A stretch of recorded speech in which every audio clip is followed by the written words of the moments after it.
चलिए, तो आज सेट नंबर आपके पास कौन सा है? 90। हाँ, आज का पेपर कैसा था, मतलब सैटरडे का पेपर?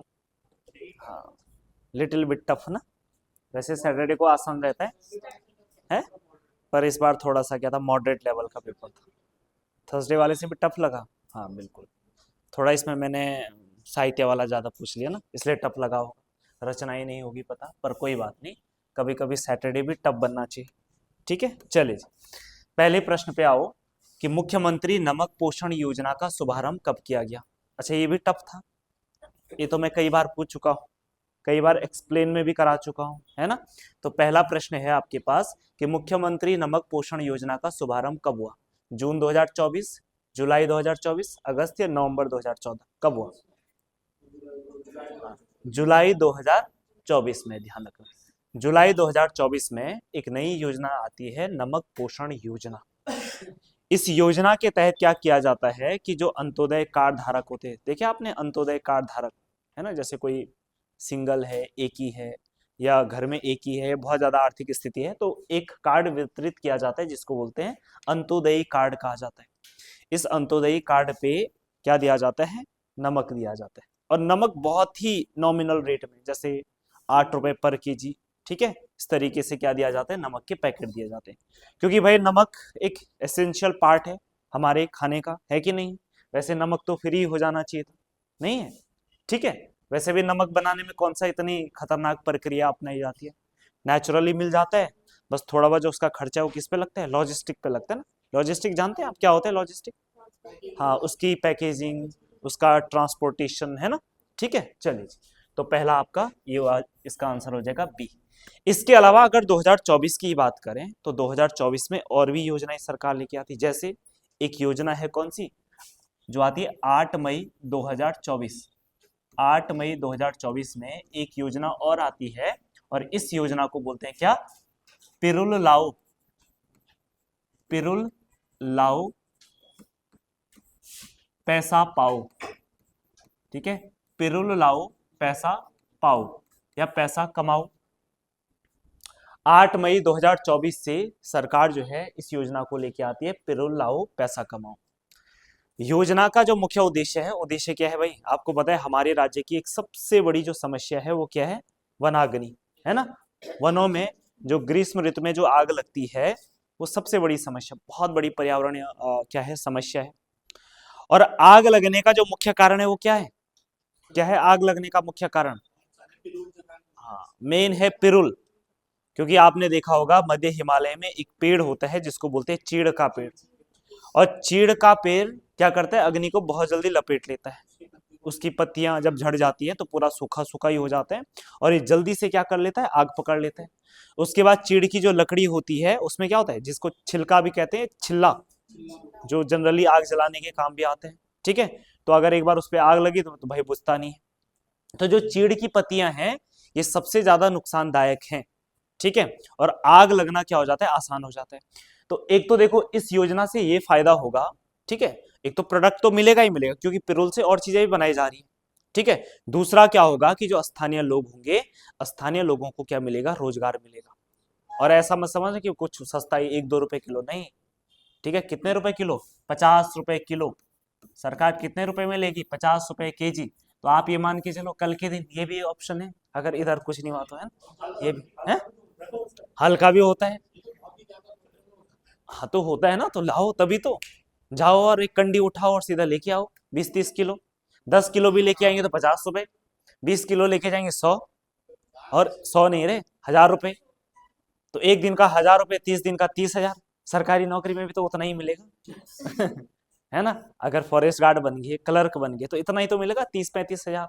ठीक है, बाकी अगर आपकी शक्ति ज्यादा है तो आप और ज्यादा लेके आइए, है ना, क्या दिक्कत है? ठीक है, तो 50 रुपए केजी जो है आपका क्या मिलेगा ये। और इसको जो है सरकार ने कहां से स्टार्ट किया है? रुद्रप्रयाग से जो है इस योजना का क्या होता है? लॉन्च होता है। ठीक है, इतनी बात आपको याद रखना है। अब देखो इससे क्या होगा, एक जंगलों से पिरुल कम होगा, पिरुल कम होगा तो आग लगने की संभावना क्या होगी? कम होगी। और अगर मान लो कभी आग लग भी गई और पिरुल उतने पर्याप्त मात्रा में नहीं है, तो आग बहुत ज्यादा आगे तक नहीं बढ़ेगी ना। ठीक है, चलिए जी। इसके अलावा 2024 में ही एक और योजना याद रखना, 2024 में ही एक और योजना आती है, इस योजना को कहा जाता है लैब ऑन व्हील्स। क्या कहा जाता है? Lab on wheels. ठीक है, lab on wheels, mobile science, mobile science, mobile science laboratory, laboratory scheme. ठीक है, अब देखो इसमें क्या किया जाता है कि साइंस से संबंधित जो भी लेबोरेटरी है पूरी एक वैन में सुसज्जित कर दी है ना, और इसको अलग अलग जगह ले जा करके जो भी शिक्षार्थी हैं, जो भी विद्यार्थी हैं, तो विद्यार्थी को क्या किया जाएगा? प्रयोग करवाया जाएगा, है ना, यानी प्रयोगशाला एक तरीके से चलती फिरती क्या हो जाएगी? प्रयोगशाला हो जाएगी, है ना, ताकि दूर दराज के जो बच्चे हैं उनको क्या करने का मौका मिलेगा? प्रैक्टिकल करने का मौका मिलेगा। ठीक है, तो 2024 में यह योजना आती है। इसके अलावा बाकी 2025 में मैं एक योजना आपको बार बार बता चुका हूं, कौन सा? मुख्यमंत्री सारथी योजना। कब आती है मुख्यमंत्री सारथी योजना? हाँ, आप बताएंगे। 8 मार्च 2025, है ना, अंतर्राष्ट्रीय महिला दिवस पे। ठीक है, तो ध्यान रखना 8 मार्च को जो है यह योजना शुरू होती है। ठीक है, चलिए अगले प्रश्न पे आ जाते हैं, और अगला प्रश्न है हमारे पास, पर्यटन विभाग द्वारा राज्य में पहली बार एस्ट्रो टूरिज्म को बढ़ावा दिए जाने के उद्देश्य से नक्षत्र सभा का आयोजन किया गया। कहां पे किया गया नक्षत्र सभा का आयोजन? है कहां पे? हाँ ठीक कह रहे हो, कहां पे किया गया? मसूरी में किया गया। अब मसूरी में किया गया, देखो मसूरी कहीं भी नहीं लिखा है, तो इसलिए क्या हो जाएगा आपका? डी आंसर सही हो जाएगा।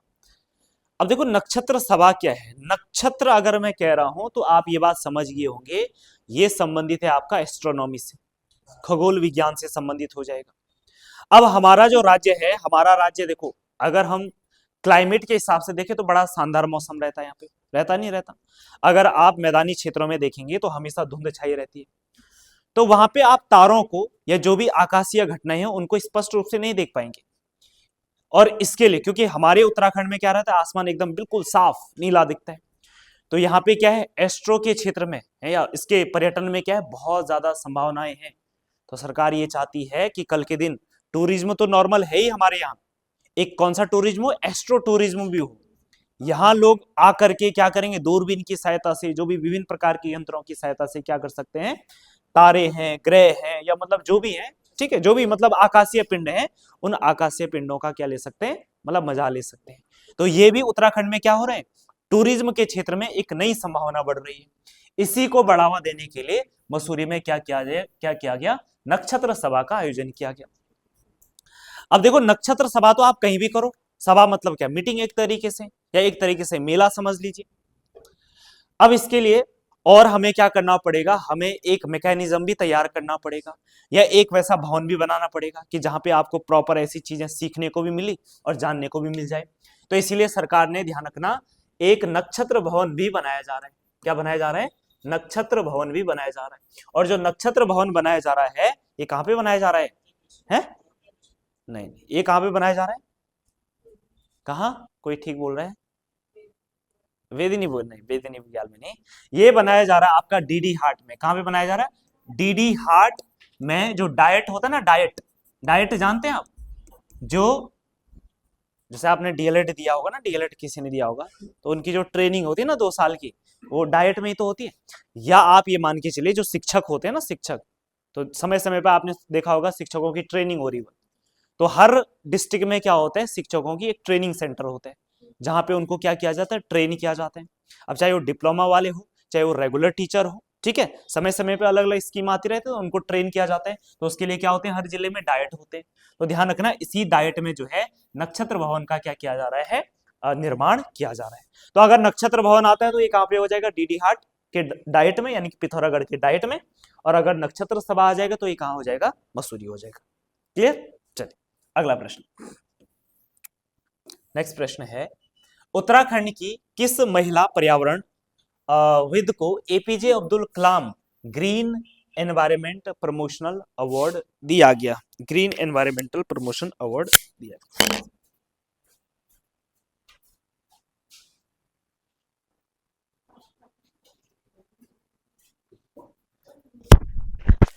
चलिए कौन से प्रश्न पे थे हम? 23 है। उत्तराखंड की किस महिला पर्यावरणविद को APJ Abdul Kalam green environment promotion award दिया गया? तो बताओ भाई, है किसको दिया गया? अनुराधा पाल, नीलम थपलियाल, काजल आगरी और उमा उप्रेती, किसको दिया गया? हाँ, ढूंढ लिया, ठीक है, हाँ ठीक है, नीलम थपलियाल हो जाएगा, ठीक है। तो बी आपका क्या है, सही आंसर है। अब देखो, क्योंकि यहाँ पे पर्यावरणविद की बात हो रही है और हमारे उत्तराखंड में कई सारे पर्यावरणविद हैं, अब सभी पर्यावरणविदों की चर्चा करना तो पॉसिबल है नहीं, लेकिन यहाँ पे जो संबंध आ रखा है वो फीमेल फीमेल है ना, तो चलो हम कुछ फीमेल पर्यावरणविदों की बात कर लेते हैं। जैसे सबसे पहले और जो सबसे प्रचलित जो पर्यावरणविद हुई है, कौन हुई है वो? हमारे उत्तराखंड से, जिनका नाम यहाँ नहीं पूरे विश्व में चला है, उनका नाम गौरा देवी। ऑब्वियसली बात है ना, एक चिपको मूवमेंट ने गौरा देवी को स्थानीय पर्यावरणविद ही नहीं बल्कि एक राष्ट्रीय और अंतर्राष्ट्रीय पर्यावरणविद बनाया है ना। इनके द्वारा जो मूवमेंट चलाया गया था, कौन सा था? चिपको आंदोलन, है ना। 26 मार्च 1974 की घटना, चिपको आंदोलन। कब? 26 मार्च 1974 को कौन सी घटना हुई थी? चिपको आंदोलन वाली घटना हुई थी। हालांकि अब ऐसा मत समझना कि चिपको आंदोलन एक ही दिन नहीं, ये तो कई सालों से चल ही रहा था, लेकिन वो घटना उस दिन हुई थी 26 मार्च 1974 को। इसके अलावा ध्यान रखना, चिपको आंदोलन से संबंधित एक और महिला थी जिनका नाम खूब चलता है, उनका नाम है बाली देवी।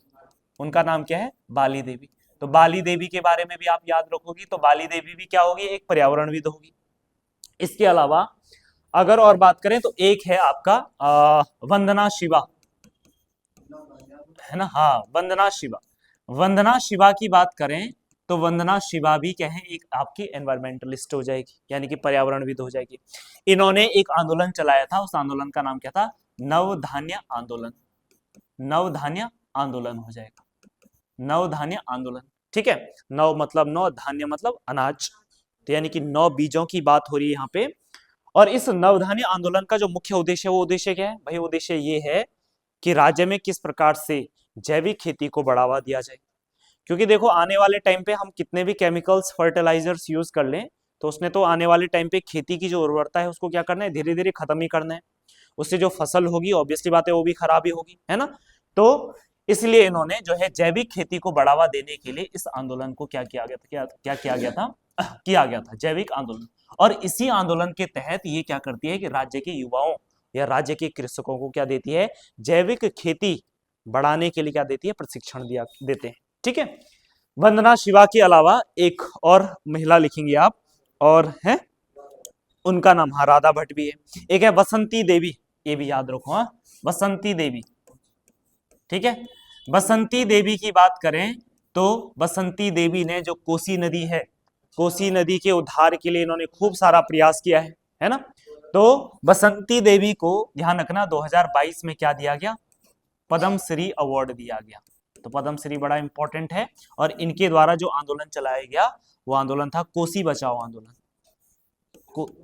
कोसी बचाओ आंदोलन, ठीक है, कोसी बचाओ आंदोलन, ठीक है। तो इनके द्वारा कोसी बचाओ, या ऐसे भी कह सकते हैं कि कोसी नदी का पुनरुद्धार करने के लिए किसे जाना जाता है? बसंती देवी को कहा जाता है, ठीक है। तो कोसी बचाओ आंदोलन की प्रेरणाता थी बसंती देवी। तो ये कुछ महिलाएं हैं, बाकी महिलाएं और भी हैं, पर फिलहाल इतना ही देखेंगे, ठीक है। अगला प्रश्न, नेक्स्ट प्रश्न है, हिमालय मयूर नाम से प्रसिद्ध उत्तराखंड राज्य का पक्षी मोनाल के विषय में निम्न कथनों में से सही का चुनाव कीजिए। देखो, पहला कथन है यह केवल उत्तराखंड राज्य में ही मिलते हैं, क्या ये बात सही है? हाँ। केवल उत्तराखंड में ही कैसे मिल जाएगा, है ना, क्योंकि उत्तराखंड की ज्योग्राफी केवल उत्तराखंड में ही थोड़ी है। जहां जहां उत्तराखंड टाइप की ज्योग्राफी होगी भाई वहां वहां तो मिलेगा ही ना, है ना। तो भाई ऐसा हिमाचल प्रदेश में भी है, कश्मीर में भी ऐसी ज्योग्राफी है, नेपाल में है, सिक्किम में है, ठीक है। तो पहला वाला कथन आपका गलत हो जाएगा। यह पहाड़ी तथा मैदानी क्षेत्रों में समान रूप से मिलते हैं, तो भाई बात तो बिल्कुल गलत हो जाएगा। अगर पहाड़ी और मैदान में सेम मिलते तो हम इसको राज्य पक्षी बनाते ही क्यों ना। हम तो बोलते हैं तो मैदान में भी होता है, क्योंकि ये हिमालय की पहचान है, इसलिए इसको हमने अपना राज्य पक्षी बनाया है। तो यानी कि दूसरा कथन भी गलत हो जाएगा। मोनाल केवल नर पक्षी होते हैं, है ना। है? अरे तो फिर कैसे सही? ये तो हो ही नहीं सकता ना सही, है? नहीं, ये सही हो ही नहीं सकता ना। होगा? बताओ हमें क्या बताना है इसमें? सही बताना है। ठीक है। अच्छा, क्या ऐसा हो जाएगा कि मोनल केवल नर पक्षी? केवल नर कैसे हो जाएगा? बोलने वाली बात अलग है, पक्षी तो मोनाली है ना, है ना? ठीक है। और अगर केवल नर ही होगा तो जनरेशन आगे कैसे बढ़ेगी भाई? है ना, तो गड़बड़ वाला मैटर हो जाएगा, है ना? ठीक है, चलो जी सी। ठीक, तो यानी कि ए बी सी तीनों ही गलत हो जाएगा। और अगर तीनों गलत हैं भाई तो चौथा अपने आप क्या हो जाएगा? सही हो जाएगा। तो 2500 से 5000 मीटर की ऊंचाई पे, तो यानी कि डी वाला आपका क्या हो जाएगा? राइट आंसर हो जाएगा। ठीक है, चलो जी। तो यहां तक बताओ कोई दिक्कत है? नहीं है। अब इसके अलावा देखो, मोनाल के बारे में मैं कई बार चर्चा कर चुका हूं। अब पहले तो ये बताओ मोनाल का, ए पीछे मत देखा, हाँ देख रहे हैं पीछे फोटो देख रहे हैं ना, कहाँ पे उसका साइंटिफिक नाम लिखा है? हाँ बताओ साइंटिफिक नाम क्या है मोनाल का? है क्या? H2 प्लस O2, क्या बोल रहे? हाँ हाँ, लोफोफोरस इम्पिजेनस, यही है, पक्का यही है। हाँ, लोफोफोरस इम्पिजेनस इसका साइंटिफिक नाम हो जाएगा। इसके अलावा आप मुझे बताओ कि जो मोनाल है, मोनाल का प्रिय भोजन क्या है? आलू है। ठीक है, तो प्रिय भोजन क्या लिखो दोगे आप? आलू लिख दोगे। इसके अलावा आप मुझे बताओ कि मोनाल किस परिवार का पक्षी है? हैं? किस परिवार का है? फासियानाडे। ठीक है, परिवार का हो जाएगा। कश्मीर में, कश्मीर में इसे क्या बोलते हैं? तो कश्मीर में कहा जाता है सुनाल। कश्मीर में क्या कहा जाता है? सुनाल कहा जाता है। वहीं हिमाचल प्रदेश में क्या बोलते हैं? हिमाचल प्रदेश में क्या बोलते हैं? नीले गुरु। ठीक है, हिमाचल प्रदेश में क्या कहते हैं? नीले गुरु। ठीक है, उसके अलावा सिक्किम में क्या बोलते हैं? तो सिक्किम में बोलते हैं चामदोंग। सिक्किम में कहा जाता है चामदोंग कहा जाता है। ठीक है, चामदोंग कहा जाता है, तो सिक्किम में कहा जाता है चामदोंग कहा जाता है। अब मुझे ये बताओ कि जो मोनाल है, मोनाल को किस अधिनियम के तहत प्रोटेक्ट किया जाता है? हैं? हाँ, वन्य जीव संरक्षण अधिनियम 1972 शेड्यूल फर्स्ट। ठीक है, तो ये ध्यान रखना। अगले प्रश्न पे आ जाओ, और अगला प्रश्न है हमारे पास, नीचे दिए गए कथनों में से असंगत कथन को चुनिए। तो चलो चुनते हैं। कस्तूरी मृग अपना निवास स्थान छोड़ता है, क्या ये बात सही है? ये बात बिल्कुल गलत है। यही तो कस्तूरी मृग की खास बात है कि अपना निवास स्थान कभी नहीं छोड़ता है। ठीक है, तो पहला गलत हो जाएगा। कस्तूरी मृग असंगत बताना था, है ना, तो असंगत बताना है। चलो, तो ये तो गलत हो ही गया है ना। कस्तूरी मृग को जुगाली करने वाला मृग कहा जाता है, तो ये बात सही है। ठीक है, ये बात सही है, ये वाली बात गलत थी। मृग का रंग भूरा एवं उसमें काले पीले रंग के धब्बे पाए जाते हैं, ये वाली बात भी सही है। इनमें से कोई नहीं। अब बताओ क्या बताने कि कथनों में असंगत, तो असंगत कौन आ रहा है? ए वाला आ रहा है, तो ए आपका क्या हो जाएगा? सही हो जाएगा। ठीक है, तो प्रश्न के हिसाब से ए सही है, और वैसे बात क्या है? गलत हो जाएगी। इतनी बात क्लियर है? अब मुझे कस्तूरी मृग का साइंटिफिक नाम बताओ सबसे पहले। हाँ, मॉस्कस काइसोगोस्टर हो जाएगा, इसका साइंटिफिक नेम हो जाएगा। कितनी ऊंचाई पर मिलता है? लगभग 3600 से लेकर के 4400 मीटर की ऊंचाई पे जो है ये पाया जाता है।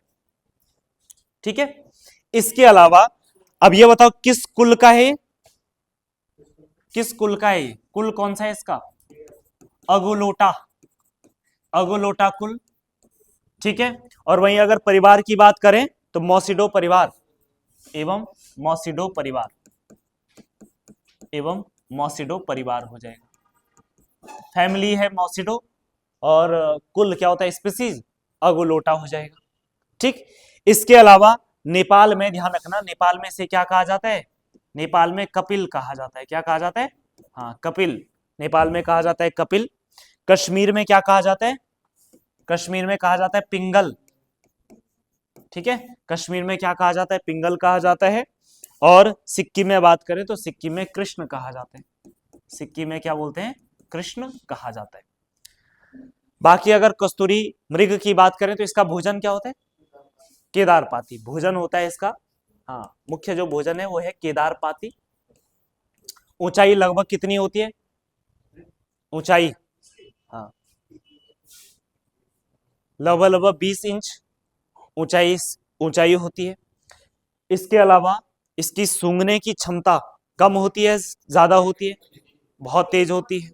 ठीक है, ये भी ध्यान रखना।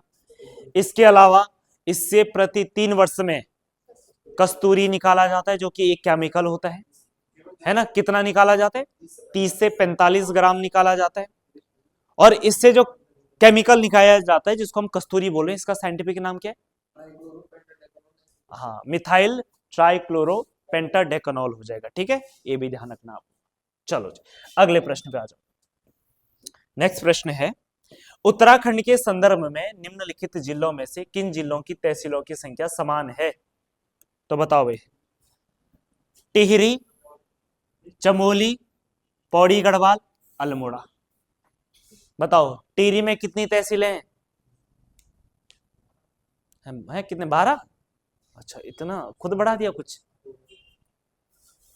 चमोली में, पौड़ी गढ़वाल में, अल्मोड़ा में, सब में सेम है। ठीक है, तो इसलिए क्या हो जाएगा? बी आपका क्या हो जाएगा? सही आंसर हो जाएगा। ठीक है, तो सभी में क्या हो जाएगा? आपका सेम हो जाएगा। हाँ, कितनी है ये ढूंढ लेना आप, है ना। कितनी है देखना जरा, कितनी है। हाँ हाँ, कितनी है बताओ, चलो कितनी है। हाँ, ये गूगल करने लगे ना। हाँ, घर में देखना कितनी है।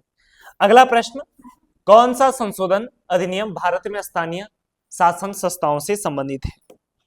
बताओ कौन सा है। हाँ, 73 और 74 कॉन्स्टिट्यूशनल अमेंडमेंट एक्ट हो जाएगा, है ना। 73 और 74वां संविधान संशोधन है। देखो, 73वें के तहत गांवों में अपनी सरकार होगी, और 74 के तहत क्या होना चाहिए? नगरों में अपनी सरकार होनी चाहिए। तो देखो, पूरे देश को देखें तो पूरा देश 2 ही हिस्सों में डिवाइड है, या तो गांव होगा या तो शहर ही होगा, है ना। तो गांव वाली जो व्यवस्था है, वहां पे जो सरकार होगी उसी को हम पंचायत बोलते हैं, है ना। और जो शहरों में होता है उसको क्या बोलते हैं? नगरीय स्वशासन कहा जाता है। और उसी के अलग अलग जगह पे क्या होते हैं? अलग अलग नाम होते हैं।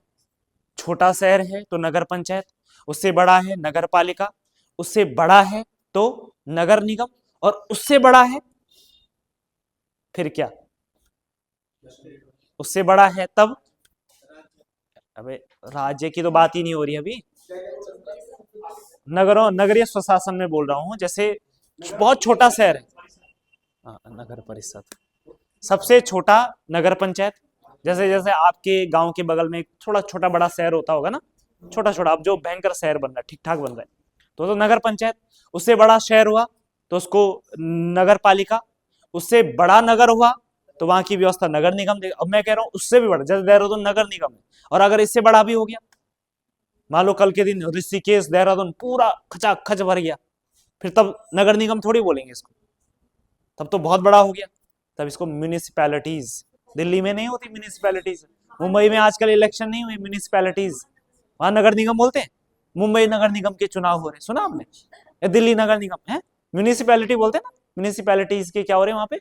चुनाव हो रहे हैं। या उसी को आप क्या बोल सकते हैं? कॉर्पोरेशन टाइप का बोल सकते हैं। ठीक है, या मेट्रोपॉलिटन सिटी कह सकते हैं। चलो जी, तो 73वां और 74वां संविधान संशोधन हो जाएगा। अगला प्रश्न, उत्तराखंड में सौभाग्यवती योजना का संबंध किससे है? किससे है? हाँ, सी गर्भवती महिला हो जाएगा, है ना। ठीक है, बैटरी तो होने दो, कोई बात नहीं। नहीं नहीं, पॉज नहीं होगा वो। हाँ, ठीक है। चलो जी, अगले प्रश्न पे आ जाते हैं। तीलू रौतेली पेंशन योजना कब शुरू की गई? तीलू रौतेली पेंशन योजना, तो ये 1 अप्रैल 2014 को तीलू रौतेली पेंशन योजना शुरू की गई थी। योजना की बात करें तो ध्यान रखना, राज्य में जो हमारे क्या है, दिव्यांग किसान हैं, या आप ये कह सकते हैं कि वे लोग, है ना, या वे दिव्यांग लोग जो कृषि में संलग्न हैं। ठीक है, तो ऐसे लोगों को सरकार क्या चाहती है? आर्थिक सहायता देना चाहते हैं। तो ध्यान रखना कि कृषि में संलग्न, कृषि में संलग्न, ठीक है, कृषि में संलग्न जो दिव्यांग हैं, ठीक है। और दिव्यांग कितना प्रतिशत है? 20 से लेकर के 40%। अगर दिव्यांगता है तो सरकार 60 वर्ष के बाद क्या देती है? पेंशन देती है। ठीक है, इतनी बात याद रखना। बाकी वृद्धावस्था पेंशन के बारे में आप जानते हैं कितनी मिलती है वृद्धावस्था पेंशन? है 1500 मिलती है ना, बड़ा ही अब या उतना ही है फिलहाल? चलो जी, अगले प्रश्न पे आ जाओ। राज्य की प्रमुख योजनाओं के संदर्भ में सूची 1 को सूची 2 से सुमेलित कीजिए। सबसे पहले मुख्यमंत्री खिलाड़ी प्रोत्साहन योजना। तो अगर सपोज दैट आपको नहीं भी आता था ये प्रश्न, तो देखो दिमाग लगाया जा सकता है ना यार, खिलाड़ी की बात हो रही है, खेल की बात हो रही है, और खेल से जुड़ा हुआ तिथि क्या है? 29 अगस्त है ना, मेजर ध्यानचंद जी का जन्म दिवस, हॉकी के जादूगर है ना, तो इन्हीं के सम्मान में। ठीक है, हाँ चलो जी। तो देखो, तो ये एकाचार कहीं है? एकाचार देखो, एकाचार देखो, एकाचार केवल एक में ही है ना, और वो है ऑप्शन डी। बस खत्म हो गया था आपका प्रश्न। ठीक है, तो देखो आपका मुख्यमंत्री खिलाड़ी प्रोत्साहन योजना 29 अगस्त को हो जाएगा।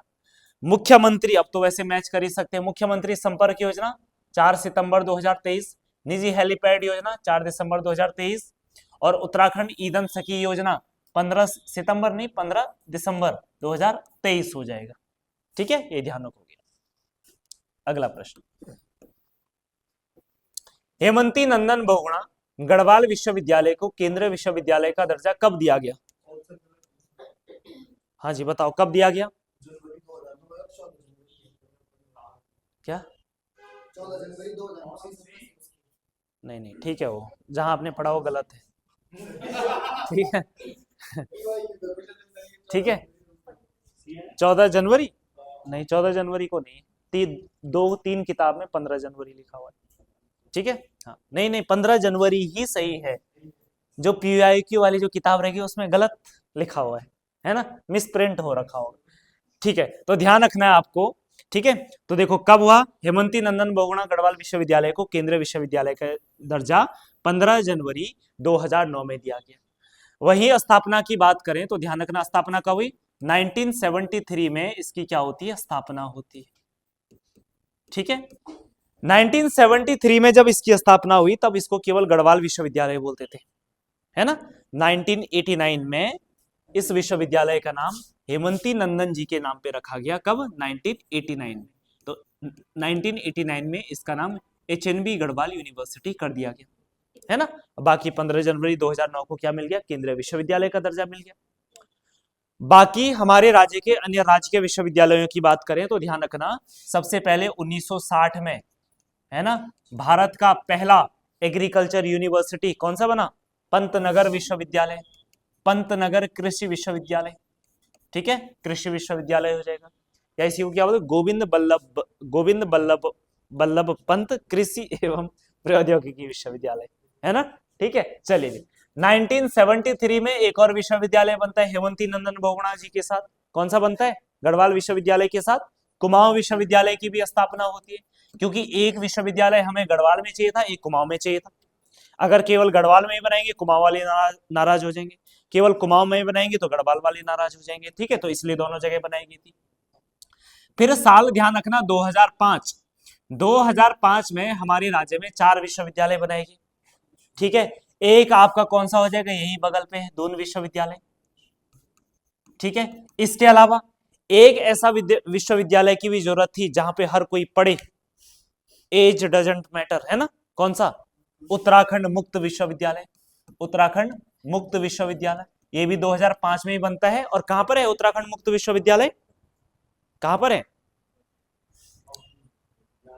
हाँ, हल्द्वानी में। क्या बात, हाँ हल्द्वानी में। ठीक है, बहुत बढ़िया, हल्द्वानी में।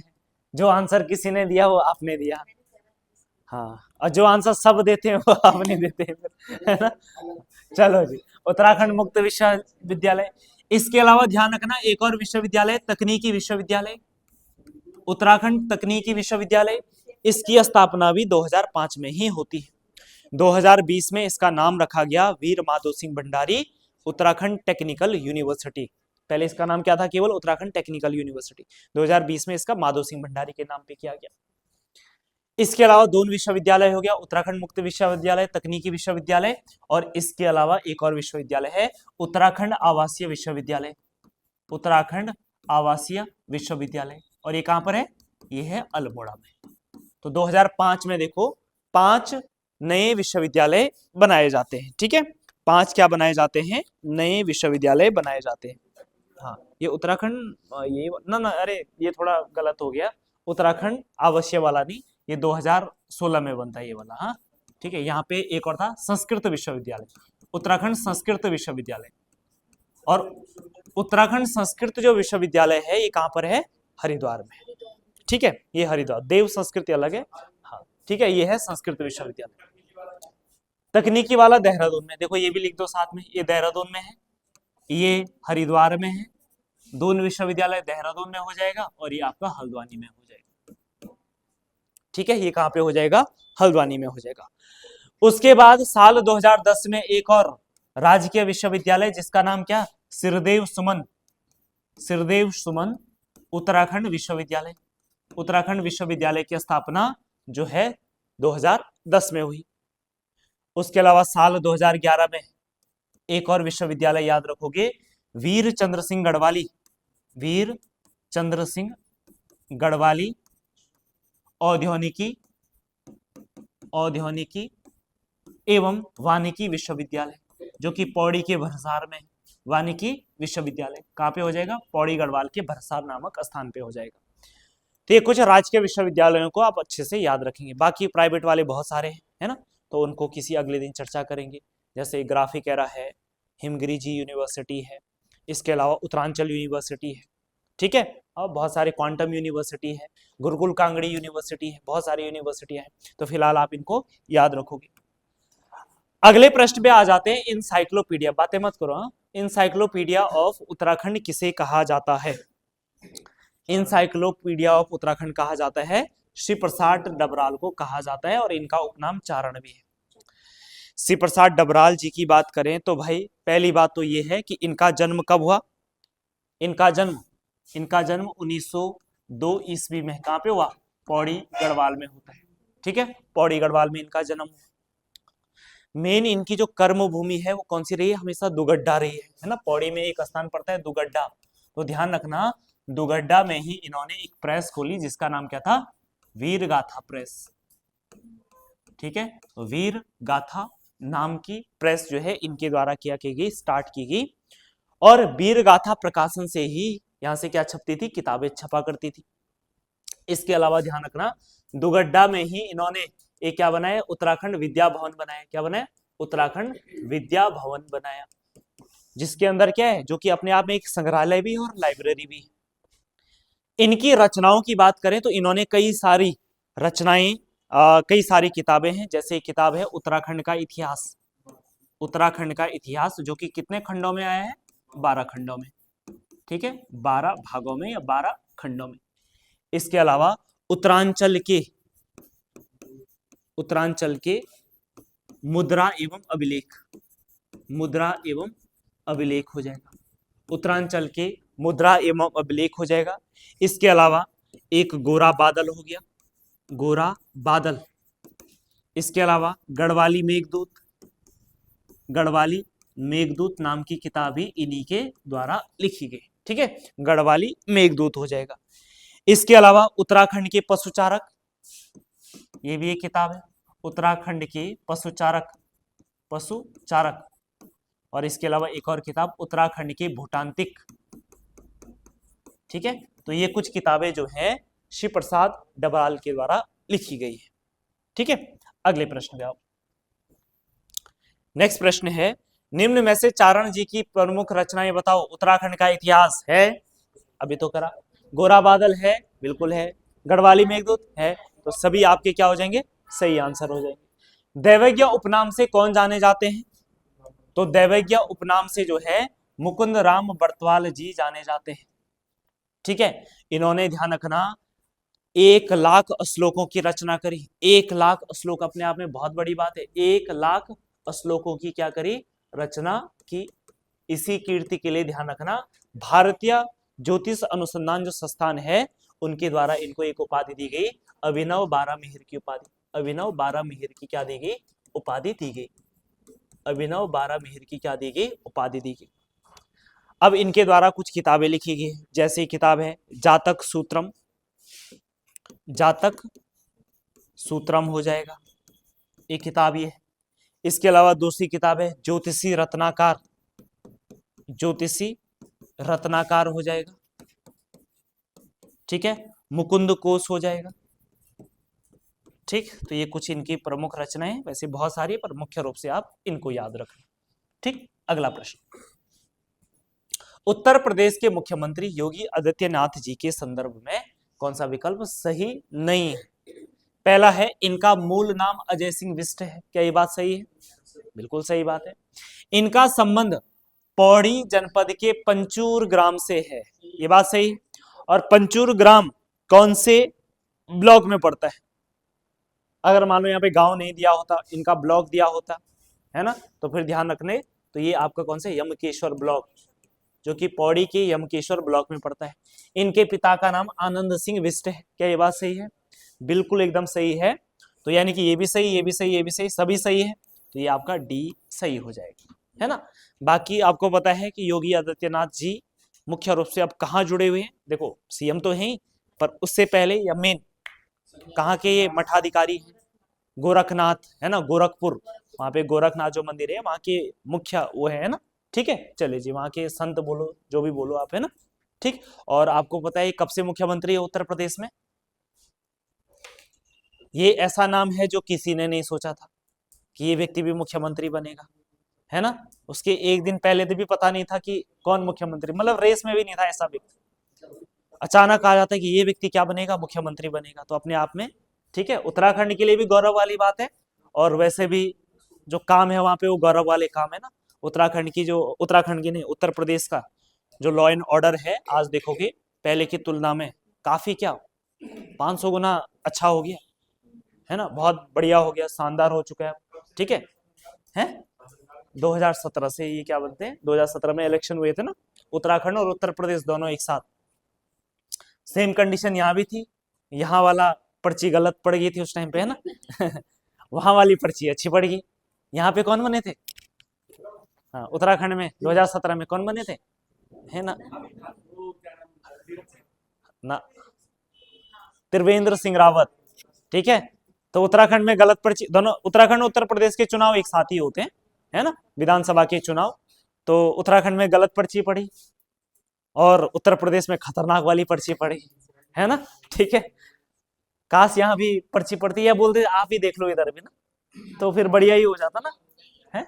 चलो जी, अगला प्रश्न, ठीक। चलिए जी, अगले प्रश्न में आ जाते हैं। उत्तराखंड विधानसभा के प्रथम अध्यक्ष कौन थे? कौन थे भाई प्रथम अध्यक्ष? कौन थे?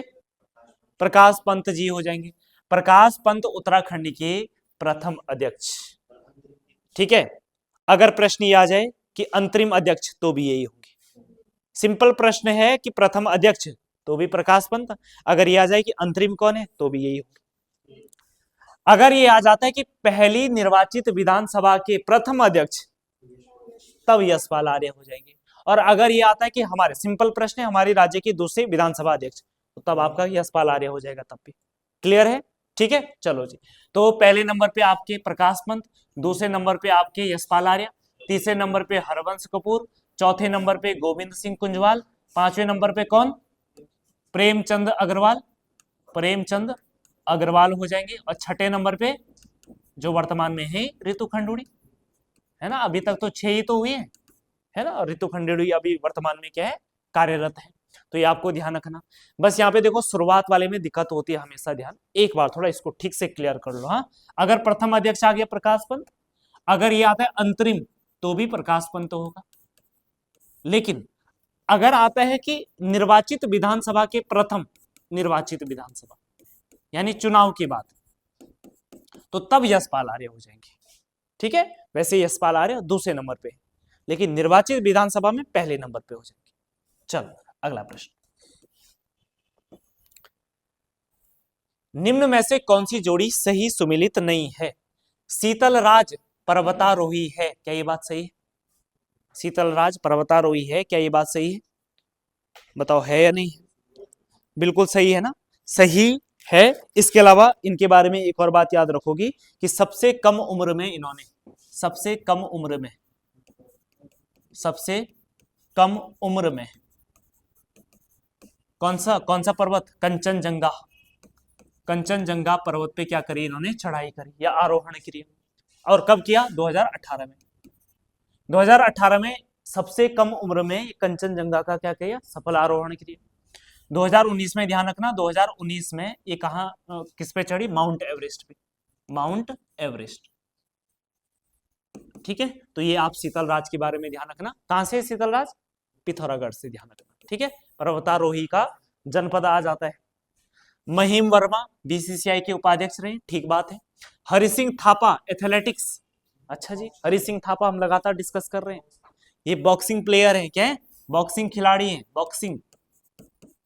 ठीक है, हाँ, और इनको जो है भारतीय बॉक्सिंग का क्या कहा जाता है? पितामह कहा जाता है। और एशियाई खेलों में रजत पाने वाले पहले व्यक्ति हैं। ठीक है, ये भी ध्यान रखना। बाकी है कहां से?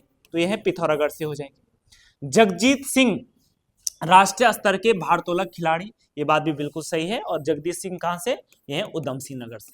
तो देखो हमें गलत चूज करना था, तो गलत आपका सी वाला था। अगला प्रश्न, अर्जुन पुरस्कार प्राप्त राज्यों के खिलाड़ियों को उनके वर्ष के साथ सुमेलित कीजिए। जसपाल राणा हमारे राज्य की एक फेमस शूटर है। ठीक है, इनको अगर अर्जुन पुरस्कार की बात करें तो कब मिला जसपाल राणा को? हाँ, 21 में मिला। ठीक है, कब मिला? 21 में मिला। ठीक, हाँ, 1994 में मिला। कब मिला? 21 में नहीं मिला, 94 में मिला। परिमार्जन नेगी की बात करें, जो कि एक शतरंज खिलाड़ी हैं, इनको 2010 में मिलता है। वंदना कटारिया, हाँ, ये बिल्कुल याद रखना है ना, कुछ टाइम पहले ही रिटायर हुई है ना, 1-2 साल पहले ही, तो इसलिए इंपॉर्टेंट है। तो वंदना कटारिया जो है 2021 में इनको अर्जुन पुरस्कार मिला। वहीं लक्ष्य सेन बैडमिंटन खिलाड़ी है, इनको 2022 में क्या मिलता है? अर्जुन पुरस्कार मिलता है। राज्य में अभी तक बहुत लोगों को क्या मिल चुका है? अर्जुन पुरस्कार मिल चुका। अब इतने सारे को तो कवर करना पॉसिबल नहीं, लेकिन हम उनको देख लेते जिनको 2000 के बाद मिला है। ठीक है, सबसे पहले आप लिखना 2001 में, 2001 में, 2001 में किसे मिला? सुरेंद्र सिंह, सुरेंद्र सिंह कनवासी, सुरेंद्र सिंह कनवासी को क्या मिलता है? अर्जुन पुरस्कार मिलता है। और किस फील्ड में? नौकायान, बोटिंग। ठीक है, नौकायान खेल में इनको क्या मिलता है? अर्जुन पुरस्कार मिलता है। साल 2002 की बात करें तो साल 2002 में सीता गोसाई को अर्जुन पुरस्कार मिलता है, सीता गोसाई। और सीता गोसाई जो है हमारे राज्य से क्या है? एक हॉकी खिलाड़ी है। क्या है? हॉकी खिलाड़ी। ठीक है, उसके बाद साल 2018, 2018 में किसको मिलता है? मनोज सरकार को। 2018 में किसे मिला? मनोज सरकार को मिला। और मनोज सरकार को, ठीक है, किस खेल से संबंधित है मनोज सरकार? तो ये है आपके पैरा बैडमिंटन खिलाड़ी है। क्या है? पैरा बैडमिंटन खिलाड़ी, पैरा बैडमिंटन खिलाड़ी। ठीक है, कौन? मनोज। उसके बाद साल आपका आ जाता है 2019, 2019 में ये विशेष, ठीक है, भृगुवंशी को मिलता है, विशेष भृगुवंशी को मिलता है। और विशेष जो भृगुवंशी हैं ये है आपके एक, क्या बोलेंगे उसको? Basketball player. क्या है? Basketball player. ठीक, तो देखो 2000 के बाद 3 तो यहां पर हैं ये, है ना, अब बाकी ये 4 लोग और हैं जिनको अर्जुन पुरस्कार मिलता है। 2001 में सुरेंद्र सिंह कनवासी नौकायन, 2002 में सीता गोसाई हॉकी में, 2018 में मनोज सरकार पैरा बैडमिंटन, और 2019 में विशेष भृगुवंशी को बास्केटबॉल में क्या मिलता है? अवार्ड मिलता है। तो बताओ भाई कौन सा सही हो रहा है इसके हिसाब से देखा जाए तो? 4-3-2-1, 4-3-2-1 ए इज द राइट आंसर हो जाएगा। अगले प्रश्न की बात करें तो विश्व की 5वीं व भारत की प्रथम महिला एवरेस्ट विजेता कौन है? तो बताओ कौन है भाई? हाँ, कौन है? बछेंद्री पाल जी हो जाएंगी। तो बछेंद्री पाल भारत की पहली महिला है जो एवरेस्ट पे चढ़ी है, और वही विश्व में कौन से नंबर पे बनी है? 5वें नंबर पे बनी। बछेंद्री पाल की बात चल रही है तो थोड़ा इनके बारे में डिस्कस कर लेते हैं। सबसे पहले इनके जन्म की बात करें तो इनका जन्म जो है 24 मई 1954 में उत्तर काशी के नाकुरी गांव में हुआ। उत्तर काशी के कहां पे? नाकुरी गांव में इनका क्या होता है? जन्म होता है। ठीक है। बाद में इन्होंने उत्तर काशी में, आपको पता है, एक पर्वतारोही संस्थान है जिसको क्या बोलते हैं? निम कहा जाता है। नेहरू पर्वतारोहण संस्थान ही बोलते हैं उसको, है ना। ठीक है। इसमें इन्होंने जो है प्रशिक्षण लेना शुरू किया और 1982 में ही 1982 में ही अपने प्रशिक्षण के दौरान, जो बेसिक प्रशिक्षण होता है उसी के दौरान ये 1982 ईस्वी में कहां चढ़ी? गंगोत्री पर्वत पे। ठीक है, गंगोत्री पर्वत पे। तो गंगोत्री पर्वत तो कोई इतना ऊंचा तो है नहीं, मतलब ठीक ठाक है, मतलब इतना टफ नहीं है। लेकिन जब निम्न में प्रशिक्षण हो रहा होगा तो आसपास के पर्वत चोटियों पे चढ़ाएंगे, नहीं चढ़ाएंगे, है ना। ठीक है। तो उसी दौरान जो है गंगोत्री पर्वत पे चढ़ी। साल आया 2000 नहीं, 1984। ठीक है। और दिन था 23 मई, है ना। 23 मई 1984 और 23 मई 1984 ये वो ऐतिहासिक दिन था जिस दिन ये माउंट एवरेस्ट पे चढ़ गई थी। ठीक है। तो ये माउंट एवरेस्ट फतेह किया, माउंट एवरेस्ट। और भारत के लिए एक बहुत बड़ी बात थी भाई, बहुत बड़ी बात है ना। ठीक। तो 23 मई 1984, साल 1984 में ही फिर इनको क्या दिया गया, है ना। अब इतना बड़ा काम किया है भाई, तो इनके लिए क्या दिया गया? पद्मश्री अवार्ड दिया गया। क्या दिया गया? पद्मश्री अवार्ड दिया गया। साल फिर 1986 में, तब अर्जुन वालों के भी याद आया, इतना बड़ा मिल गया तो अर्जुन पुरस्कार भी दे ही देते हैं ना। तो साल 1986 में, ठीक है, इनको क्या दिया गया? अर्जुन पुरस्कार दिया गया। ठीक है, अर्जुन पुरस्कार दिया गया। तो अब देखो, लगातार जो महिला इतनी चर्चाओं में है ना, विश्व की 5वीं महिला है और भारत की पहली महिला है, लगातार चर्चाओं में भी है, पद्मश्री भी मिल चुका है, अर्जुन पुरस्कार भी मिल चुका है। तो इसीलिए ध्यान रखना 1990 में इनका नाम गिनीज बुक ऑफ रिकॉर्ड में शामिल किया जाता है। ठीक है, 1990 में Guinness book of record, Guinness book of record में क्या किया जाता है? शामिल किया जाता है। ठीक है, गिनीज बुक ऑफ रिकॉर्ड में क्या किया जाता है? शामिल किया जाता है। इसके अलावा सबसे बड़ा अवार्ड जो अभी तक मिला है इनको, ये 2019 में मिला है। और 2019 में इनको कौन सा अवार्ड मिला है? पद्म भूषण अवार्ड मिला है। ठीक है, पद्म भूषण अवार्ड मिला है। तो ये है बछेंद्री पाल जी की पूरी क्या है? जर्नी। ठीक है, तो ये आप क्या रखोगे? ध्यान रखना। हालांकि 2014 में एक और अवार्ड मिला है, वीरांगना लक्ष्मीबाई, जो कि मध्य प्रदेश सरकार के द्वारा दिया गया। इतना इंपॉर्टेंट है नहीं, पर अगर फिर भी आप लिखना चाहते हैं तो आपकी इच्छा है। 2014 में इनको क्या मिलता है? वीरांगना लक्ष्मीबाई पुरस्कार, जो कि मध्य प्रदेश का एक प्रतिष्ठित पुरस्कार है। 2014 वीरांगना लक्ष्मीबाई। ठीक है, मध्य प्रदेश। तो ये बछेंद्री पाल के बारे में क्या रखोगे? आप अच्छे से याद रखोगे। चलो अगले प्रश्न पे आ जाते हैं, और अगला प्रश्न है, निम्न में पर्वतारोही बछेंद्री पाल जी को प्राप्त पुरस्कारों को उनकी तिथियों से सुमिलित किया जाए। अब देखो, आसान है ना सुमिलित करना। पद्मश्री सम्मान। अब देखो, अगर आप कंफ्यूज हो भी रहे थे ना यार, 1984 में क्या बोलते हैं, एवरेस्ट पे भी चढ़ी पद्मश्री, लेकिन यहाँ तो आपको मान लो डेट याद नहीं है, तो 1984 ये भी है, 1984 ये भी है। अब जब पद्मश्री सम्मान मिलता है तो कोई ऐसे एग्जैक्ट डेट तो ऐसे कोई इसका पर्टिकुलर वो नहीं है ना। ठीक है, चलो जी। तो इसीलिए देखो, अगर मई दे रहा है तो यानी कि बात कर रहा होगा, फतेह की बात कर रहा होगा, है ना, सिंपल सी बात है। तो अगर कहीं बी का 3 दिख रहा है आपको, 1 2 दो जगह दिख रहा है, 1984 में ही पद्मश्री मिला, अब 2 3 है कहीं, 1 का 2, हाँ बस यही मिल रहा है ना केवल, तो बी आपका सही आंसर हो गया। बाकी पद्म भूषण 2019 में और अर्जुन पुरस्कार अभी बताया 1986 हो जाएगा। अगला प्रश्न आ जाओ। वर्ष 2024 का संगीत नाट्य अकादमी पुरस्कार दिया गया डॉक्टर राकेश भट्ट को। दिया गया, बिल्कुल दिया गया। राकेश भट्ट क्या है? एक क्या है? रंगकर्मी है, और इसके अलावा ये क्या है? आपके लोकगीत से भी संबंधित है, तो रंगकर्मी हो गया, और आपके लोक गायक भी आप कह सकते हैं। ठीक है। डॉक्टर संजय पांडे की बात करें तो ये लोक कला से संबंधित है। किससे? लोक कला। ठीक है, संजय पांडे किससे संबंधित हो गया? लोक कला के लिए दिया गया। डॉक्टर लता पांडे की बात करें तो भाई ये क्या है? ये भी लोक क्या बोलेंगे इसको? संगीत। या गायक क्या आप कह सकते हैं, ठीक है, गायिका। और डॉक्टर जहूर आलम की बात करें तो ये भी क्या है आपके रंगकर्मी, ये भी क्या है रंगकर्मी। तो चारों लोगों को 2024 में क्या दिया गया, क्या दिया गया है, क्या दिया गया, संगीत नाटक एकेडमी पुरस्कार दिया गया। 2023 वाले बताना जरा, हाँ अमृत पुरस्कार वाले, कई बार बता चुका हूं मैं, ठीक है। कौन सा है, जुगल किशोर पेटसाली है, जगदीश ढोंडियाल, याद आया कुछ, हाँ। गोरखा राइफल के जवानों द्वारा खुखरी हथियार के साथ किया जाने वाला नृत्य, हाँ ठीक है।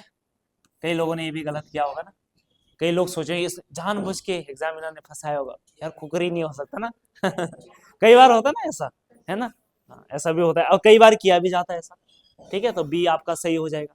अगला प्रश्न है, चौफला लोक नृत्य के संदर्भ में क्या सही नहीं है, यह वीर रस भाव प्रधान लोक नृत्य है। अरे क्या ये बात सही होगा, भाई चौफला किया ही क्यों जाता है, जब पति घर आता है और तब आपके अंदर वीरता आ जाएगी, है ना वीरता, अरे अब युद्ध होगा, है ना, बड़ी मुश्किल से तो पति घर आ रहे हैं, पहले के जमाने में पति सालों से घर नहीं आता था, है ना, पत्नी इंतजार करी 2 साल में 3 साल में पति कभी तो घर आएगा, और जब घर आएगा तो ऐसे थोड़ी वो द्रांति रखे, है ना, रखी होगी भाई आ, और वीर रस का क्या होगा, संचरण होगा। तो पहली बात तो बिल्कुल ही गलत होगी, है ना, बस बाकी सब सही होगी आपकी। यह है गढ़वाल क्षेत्र में स्त्रियों एवं पुरुषों, बातें नहीं, हाँ बातें मत करो, आपस में नहीं, आपस में बातें मत करो, ठीक है, हाँ ठीक है, द्वारा अलग अलग टोली बनाकर किया जाता है, ठीक है। तो बी आपका सही, सही है बी, सही है ना, बिल्कुल सही है, ठीक है। चलो जी, इनमें पुरुष नर्तक को चौफला एवं स्त्री नर्तकों को चौफला कहते हैं, ये भी ठीक है। मान्यता अनुसार इस दिन शिव को मनाने के लिए पार्वती द्वारा किया गया, देखो पहले मिल गया तो बाकी तो क्या ही देखना है ना, तो ए आपका सही आंसर हो जाएगा, ठीक है। बाकी चौफला नृत्य में मैंने आपको भाव भी बताए थे, कौन कौन से बताओ, 4 भाव, रति, हाँ हास, मनुहार और अनुनय हो जाएगा, ठीक है। इसके अलावा शैली भी बताई थी 3 है, लास्ट खड़ा चौफला, मयूर चौफला, लालुडी चौफला, ठीक है, ये भी ध्यान रखोगे आप।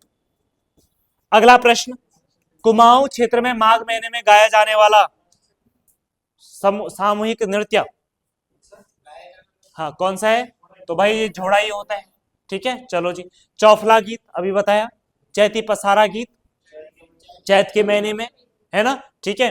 और औजी समुदाय के लोगों के द्वारा अपने यजमानों के यहाँ जो गीत गाए जाते हैं, खुदेण नवविवाहित महिलाओं के द्वारा गाया जाता था गढ़वाल क्षेत्र में। उत्तरायणी के अवसर पर गाया जाने वाला गीत चाचरी या भौनी कहते हैं इसको, है ना। बाकी होरी गीत 12 मासा हर महीने गाए जाते हैं, ठीक है। चलो जी, अगला प्रश्न है, अच्छा चाचरी गीतों के खूब जो नाम हुए हैं, कौन से चाचरी गीत में, जो गायक जिनका नाम चलता है, एक पप्पू कार्की जिनका देहांत हो चुका है, और दूसरे नीरज चौफाल, तो ये ध्यान रखना आप। निम्न में से सुमेलित युग्म का चयन कीजिए। कुमाऊं क्षेत्र का तर्क प्रधान गीत, बैर गीत, बिल्कुल ठीक है, और जीतने वाले को बैरिया कहा जाता है। रामकृष्ण संबंधी प्रसंग ठुल खेल गीत हो जाएगा, ये भी बिल्कुल ठीक है। औजी व बज्जी जाति द्वारा मांगलिक अवसर पर गाए जाने वाले कुलचार या विरुदावली, बिल्कुल ठीक, तो सब आपके क्या हो जाएंगे, सही आंसर हो जाएगा। अगला प्रश्न आ जाओ, उत्तराखंड की तीजन बाई के नाम से प्रसिद्ध स्वर्गीय लोक गायिका कबूतरी देवी का जन्म 1945 में चमोलिनी चंपावत में हुआ, और इनको कुमाऊं कोकिला के नाम से भी जाना जाता है ना, वॉइस ऑफ द हिल भी कहते हैं इनको, ये भी ध्यान रखना आपको। गोखले नामक आभूषण किस अंग में पहना जाता है, तो भाई गोखले बाजू में पहना जाता है, इसीलिए इसको बाजूबंद भी कहा जाता है। बाकी हाथ की बात हो रही, बाजू भी हाथ में ही आता है, तो हाथ में और कौन कौन से पहने जाते हैं बताओ, हैं, पौछी, इसके अलावा धगुले या धगुला है, ठीक है, हाँ खंडवे भी कहा जाता है इसको। इसके अलावा फाक, फाक हो गया, हाँ गुंठी तो नॉर्मली हो गया ना, हाँ चलो जी, पहना जाता है। इसके अलावा आपका हिरौंदा, ठीक है, हिरौंदा हो जाएगा। इसके अलावा ठूण, एक और ध्यान रखना, ठूणी, ठूणी बोलेंगे इसको, ठूणी, ठीक है। इसके अलावा मुनड़ी, ठीक, तो ये कुछ आप याद रखोगे जो हाथ या उंगलियों पे पहना जाता है। अगला प्रश्न नेक्स्ट है, निम्न में से कौन सा सुमेलित नहीं है, बुलाक या विसर कान में पहना जाता है? नहीं जी, ये कान में कहाँ पहना है ना, नाक में पहना जाता है। कहाँ पहना जाता है? नाक में। तिमोनिया बाकी तो सब ठीक ही होंगे ना, तगड़ी तगड़ी या करधनी कमर में, चरियो या तिमोनिया गले में। ठीक है, चलो जी अगला अगला प्रश्न।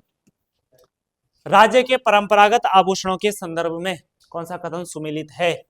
मांग टीका, यह सुहागिन स्त्रियों, ये सत्रियों हो गया ना, सत्रियों नहीं हाँ स्त्रियों है ना, हाँ यह सुहागिन स्त्रियों के सौभाग्य का प्रतीक है। बिल्कुल सही बात है ना, शादी में तो भाई इसके बिना तो शादी ही नहीं होती, है ना। ठीक है, बिड़, नाक में पहना जाने वाला स्वर्ण आभूषण है जिसे जौहरी लोग पहनते हैं। बिल्कुल ठीक है। एक बात, लच्छा, पराठा, पराठा नहीं रे, है ना, आभूषण गले में पहना जाता है, गले में पहनते हैं। हाँ ठीक है, तो ये पैर में पहना जाता है। ठीक है, और पहुंची आपका हाथ में हो जाएगा। तो यानी कि आपका 1 2 4, 1 2 4 बी आपका सही हो जाएगा। बाकी पैर में पुलिया है, पैजाम है। ठीक है, ये ध्यान रखना। अगला प्रश्न है, उत्तराखंड के पारंपरिक भोज्य पदार्थों के लिए स्थानीय भाषा में बोले जाने वाले शब्द। सबसे पहले भरियो स्वाला, क्या व्यंजन है? बिल्कुल है, स्वाले के अंदर, पूरी के अंदर कुछ डाल दिया, भरियो स्वाला हो गया। डाडोली, ढाडोली, हाँ ढाडोली होती है, हाँ मुझे पता है, वो ऐसे ऐसे करते हैं। हाँ ठीक है, करची, करची भी कौन सी? गहरी वाली करची। ठीक है, ध्यान रखना, डाडोली ऐसे नहीं, किसी भी करची को जो गहरी, जिससे दाल निकाली जाती है उसको बोलते हैं डाडोली, और जिससे भात निकाला जाता है उसको क्या बोलते हैं? पंडुला, हाँ या पौला। ठीक है, तो ध्यान रखना, तो डाडोली नहीं होगा भाई। तो लसुड़ा, लसुड़ा भी आपका व्यंजन होता है।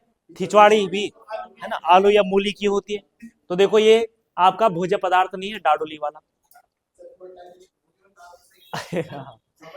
अगला, कुमाऊं पर्व, कुमाऊं पर वर्ष गोरखाओं का अधिकार कितने वर्षों तक रहा? देखो 25 वर्ष तक रहा। 1990 में कुमाऊं में 1900 नहीं रे, 1790 में आ चुके थे।